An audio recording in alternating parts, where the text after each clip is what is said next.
Hi there, and welcome to the Healthy Church Staff Podcast. My name is Todd Rhoades. I'm one of the co-founders over at chemistrystaffing.com, and I'm glad you found us, the Healthy Church Staff Podcast. If you serve on a church staff, this podcast is for you. Right now, we're in the middle of a series we're doing called the 10 Commandments for Church Staff. Today, we're going to look at commandment number 6. So if you've missed the first 5, be sure to subscribe to this podcast wherever you're listening to it, and go back and listen to the first 5. All of our podcasts here, we're here Monday through Friday, 10 minutes or less. Great for listening while you're maybe on your commute to the office or on your way home. But we'd love to have you join us every day. Today, we're going to look at commandment number 6, and that commandment is talking about how we can cultivate a spirit of service. Now, just a bit on these commandments. They're all based on biblical principles. I like to look at these as an insurance policy. These are some things that I've learned in the last 30 years of ministry that have helped me to stay on track, to set up some guardrails. And I wanted to share these with you in hopes that these will protect you and your family as you minister in your church. They're not a list of legalistic rules. They're not, don't do this or this will happen.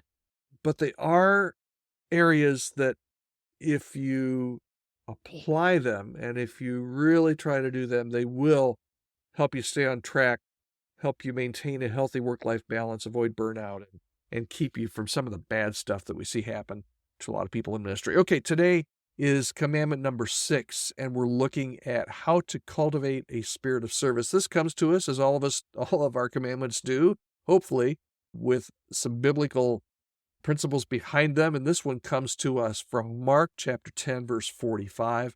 The Son of Man came not to be served, but to serve, and to give his life as a ransom for many. Okay, so let's talk about service.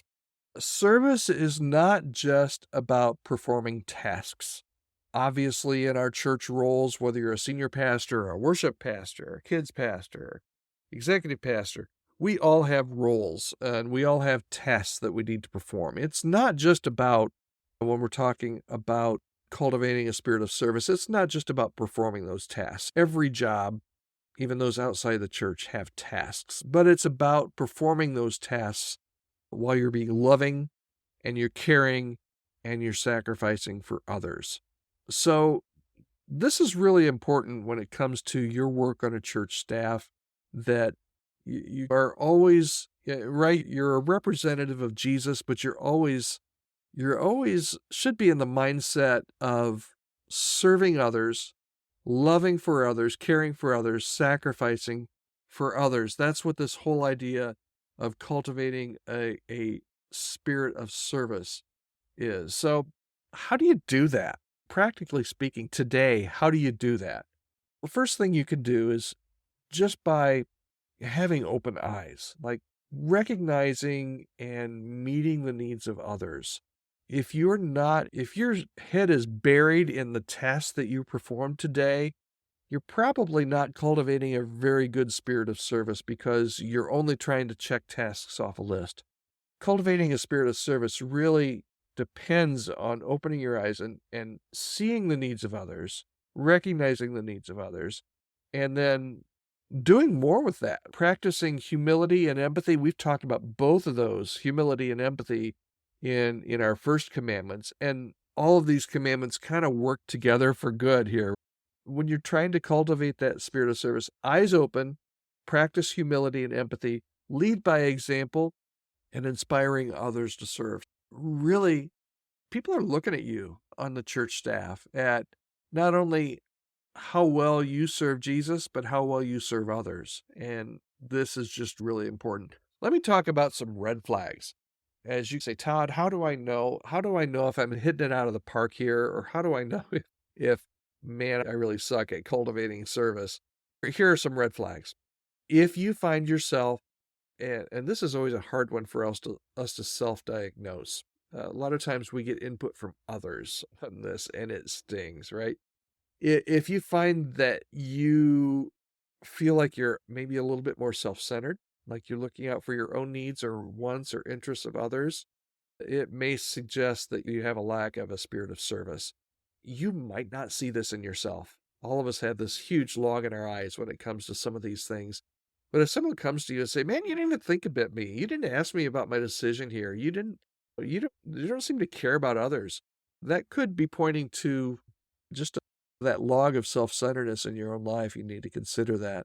Self-centeredness and a spirit of service do not usually walk hand in hand. Okay. Another red flag is if you're neglecting the needs of others, if you're ignoring or you're minimizing the needs of others, particularly those that are in need, particularly those that are vulnerable, it could indicate a lack of spirit of service. A servant leader pays attention to the needs of those in their church, of those on their staff, of those in their family, and they respond with compassion and they respond with action. So if you find that there's others that are in need and you're just neglecting it or you're ignoring it or you're minimizing it or you're just saying, that's just Bob, that could be that you're neglecting this kind of spirit of service that you really need to be leaning into. If you're unwilling to make sacrifice for others, if you find that you're reluctant to make sacrifices that could benefit others, it could suggest a lack of spirit. Serving others often means making sacrifices to your own self personally. That could be giving up some of your time. That could be putting in some effort. That could be providing some resources that you don't necessarily want to do. But if you find that there's a lack of willingness to make sacrifice, that's something you really need to look at. We've already talked previously about a lack of empathy. If there's a consistent lack of empathy or concern for other people's feelings or their circumstances, you wouldn't think, no, that wouldn't have a place in the church. It definitely has a place in the church. It has a place on church staffs when you have supervisors or staff members that are just, I'm just going to do it. That just, quite frankly, is not a spirit of service. And that's something, if you find yourself doing that or you find other people doing that, this is an area that you can work on. If you find that, and we'll use this as our last one, I'm going a little bit over today. If you find that you have an avoidance of what we might call servant tasks, if you find that you constantly or consistently avoid tasks that you think maybe are beneath you or are uninteresting, that may indicate a lack of spirit of service. A true servant is willing to do whatever is necessary to help others, regardless of the task. In other words, step up and do it. I remember early on in my career, somebody told me, Todd, we all have certain parts of our jobs that we don't like to do. And that could really well fit into this spirit of service. There may be parts of your job that you don't enjoy. There may be parts of your job that you feel like you don't want to do. But from a standpoint of service, that's what God's called us to do. There are all parts of our job that maybe we don't enjoy or like, but yet they're God-honoring and things that we need to do. So that is commandment number 6, cultivating a spirit of service. Think about this today as you go about your work. Think about this week. Are there red flags from some of the things that I've mentioned that maybe just tip you off that maybe I need to spend some real time this week or even today cultivating the spirit of service in my ministry? Okay, we'll be back tomorrow. Tomorrow we're going to talk about commandment number 7.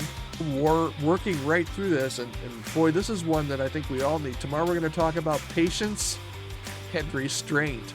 You won't want to miss that. We'll talk to you tomorrow.